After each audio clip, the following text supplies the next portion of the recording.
Araw-araw pagod sa gawain, katawan tila mabigat dalhin. Ngunit kapag tutukoy narinig, lahat biglang nagiging magaan. Mga paa kung saan gumagalaw, kamay sabay na ipinataas. Habang tumatagal ang sayawan, lalong gumagaan ang pakiramdam. Bakit sumakito ang sagot? Galaw ng katawan, Saya ang abot, pawis ay tumutulog, ngunit ngiti ay tuloy-tuloy. Bakit sumba? tanong ng lahat, Di mo gumagana ang bigat. habang sabay ang bawat galaw. Lumalakas ang buong katawan. Ayan!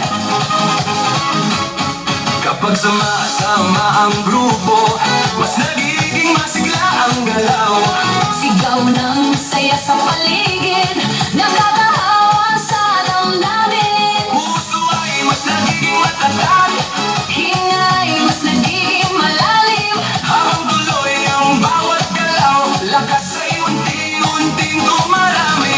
Bakit sumba? Ito ang sagot, Galaw ng katawan, saya ang abot. pawis ay tumutulog, ngunit ngiti ay tuloy-tuloy.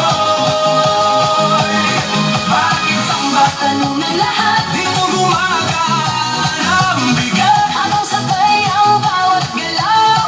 Lumalakas ang buong katawan. Taas kamay, sabay palakpak. Paikot ang balakang, Yuko konti sa tataas. sabay sigaw ng buong grupo. Habang tuloy ang sayawan, Pagod ay napapalitay, sila ang siya